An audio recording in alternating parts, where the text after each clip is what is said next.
Hi friends, నేనైతే మీ శ్రీశాంత్. అందరు ఎలా ఉన్నారు? ఇవాటి వీడియోలో మనం చాలా మందికి కలిగే సందేహాలు మెడిటేషన్‌లో. ధ్యానం చేస్తున్నాం గానీ, మాకు కావాల్సినవి అవుతలేవు. ధ్యానం 5 మినిట్సే చేయమంటున్నారు, 10 మినిట్స్ చేయమంటున్నారు. అసలు ధ్యానం ఎన్ని మినిట్స్ చేయాలి? ఇలాంటి చాలా సందేహాలు. మరి ఇంకా కొన్ని సందేహాలేంటంటే, ఇప్పుడు సోషల్ మీడియాలో చాలా వైరల్ అవుతున్నాయి. ధ్యానం అధికంగా చేసేవారికి జరగబోయేటివి కూడా తెలుస్తున్నాయంట కదా!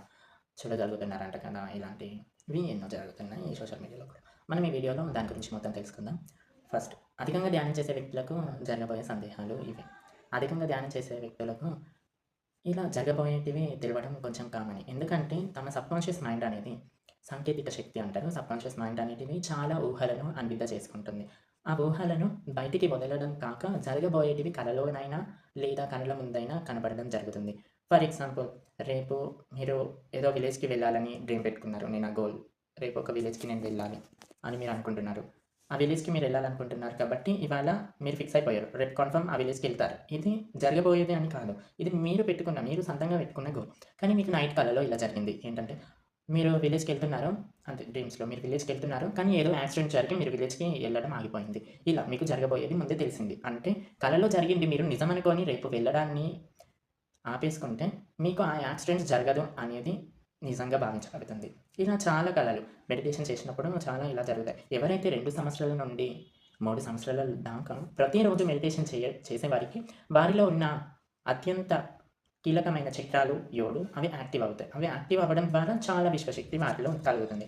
అది కలగడం ద్వారా అది ఎటు వెళ్ళిపోకుండా జరగబోయేటివి, జరగవలసినవి కూడా తెలిసేలా చేస్తుంది. అంతేకాకుండా ఇతరుల మనసులో ఏముందో కూడా అధిక విశ్వశక్తి చెప్పగలదు. సరే ఫ్రెండ్స్, ఇవాటి వీడియోలో మనం అధిక విశ్వశక్తిని కలిగిన వారు ఎలా ఉంటున్నారు? ఇప్పుడు మీకు అర్థమైందా? అధికంగా ధ్యానం చేసే వారికి జరగబోయేటివి తెలుసు అనేది నిజం. కానీ అది ఊహాకారంగా నిజం. అంటే కలల్లో జరిగింది నిజం. అది బయట జరుగుతుంది అని మీరు అనుకోని దానిని బయటకు తీసుకురావడం చాలా నిజంగా భావించబడుతుంది. ఇలా ఎన్నో విషయాలు మనం మెడిటేషన్ చేస్తున్నప్పుడు చాలా అరుదుగా జరిగే విషయాలివి. నేను రీసెంట్‌గా ఒక వీడియో చూసాను. తనకు జరగబోయేటివి తెలుస్తున్నాయంట. తను రోడ్ పైన వెళ్తుంది. ఆ కుక్క తనను కరుస్తుంది. ఆ కుక్క మాట్లాడే భాష కూడా తనకు అర్థమయ్యిందంట. ఆ కుక్క లోపల ఇలా అనుకుంటుందంట, నేను ఈ అమ్మాయిని కరవాలి అని. అనుకుంటే ఆమెతో ఇంకొక ఆమె కూడా వస్తుంది. ఈమెకు తెలిసిపోయింది ఆ కుక్క నన్ను కరుస్తుంది అని. ఈమెకు తెలిసిపోయి ఆ అమ్మాయిని పక్కకి నూకింది. ఇక ఆ కుక్క ఆ అమ్మాయిని కరిచింది. ఈమెతో వచ్చిన అమ్మాయిని కరిచింది. కర్మ అనేది ఎక్కడికి వెళ్ళదు.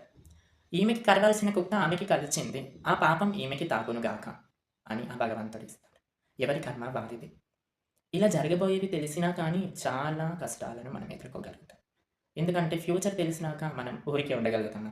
అందుకే బాయ్ ఫ్రెండ్స్. మరో వీడియోలో కలుద్దాం. ఇవాటి వీడియోలో ధ్యానం అధికంగా చేసేవారికి జరగబోయేటివి తెలుస్తాయా అనే సందేహాన్ని నేనైతే తీర్చేశాను.